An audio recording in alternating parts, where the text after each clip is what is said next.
Somewhere between your childhood trauma and your unread self-help books, there are pigs. One's still young enough to ask questions. The other's old enough to know better. But answers anyway. And today's episode, what the f*** are emotions? One pig named Larry. Larry once faked his death, not to escape taxes, not to ditch his job nor the drama. He just didn't want to explain why he was sad on a Wednesday. They found him 3 days later behind a vending machine, eating salt packets and whispering, I just didn't know what the to feel. That's weird. yeah, that's emotions. Weird, loud, ancient, inconvenient. Not designed for 9 to 5s or no worries if not emails. But what are they? Psychologist, psychiatrist, behavioral scientist, neurobiologist, affective neuroscientist, cognitive linguist, evolutionary anthropologist, and that one guy on Reddit haven't agreed on a solid definition yet. Waving charts, pointing at brains, arguing on podcasts no one listens to. Some says emotions are just thoughts that forgot to think. Not everyone agrees, not even the emotions. So what are they really? Babies. When you're born, they're with you, but doesn't necessarily grow with you. They grow from your attention and mature as you bring them into your experiences as you grow. Their mature form will have ALINTELLIGENT. That's emotion. They show up before you think. They're older than language, than memory, then Yo mama. bloody hell. Then before you subscribe to this channel. Emotions are your body's first language. Before you had words, you had feeling. If it existed for so long, can I trust what I feel? Yes and no. You don't trust babies with knives. They're telling you something, but you probably shouldn't let them drive. So my feelings lie? No, they just time travel. You feel fear in a safe room because your brain thinks it's 2013 and someone just raised their voice. You feel rejected because someone didn't text back fast enough, and your nervous system's still at the middle school dance, waiting to be picked. So they mean something, but not always what I think.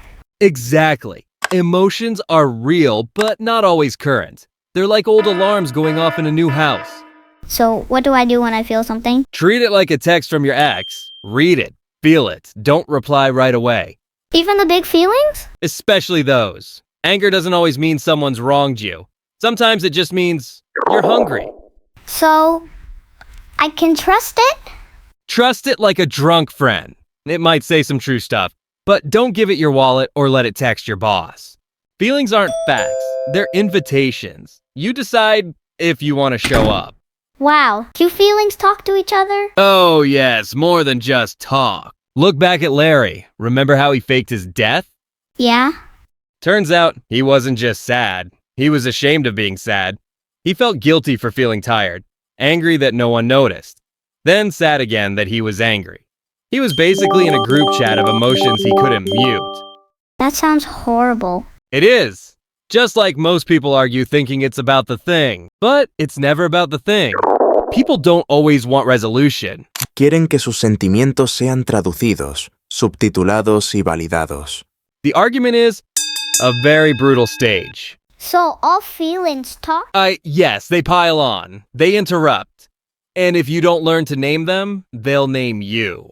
Science calls it emotional granularity.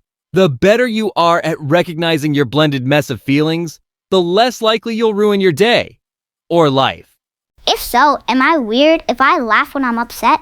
Yes, a little, but it's your brain trying to keep you upright. No emotions cancel each other out. They hold hands. Then why do some feelings stay so long? You ever rehearse an argument in the shower for 3 months about someone you haven't spoken to in 2 years? Yeah?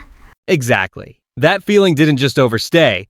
It pays rent now. It has furniture. It adopted a dog named Resentment. I'm just haunted like that? Not haunted, hostage. Because when a feeling doesn't get processed, it loops. And the longer it loops, the more it rewrites your personality. Feelings don't want to stay forever. They just want to be heard before they pack up and leave. But hey, I think of myself as a joyful person. Who would I be if I let every emotion speak? Still a joyful person. Aspiring to joy doesn't mean you're banned from rage, grief, or wanting to throw your phone in a lake.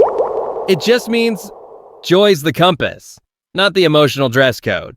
So I can feel everything and still be who I want?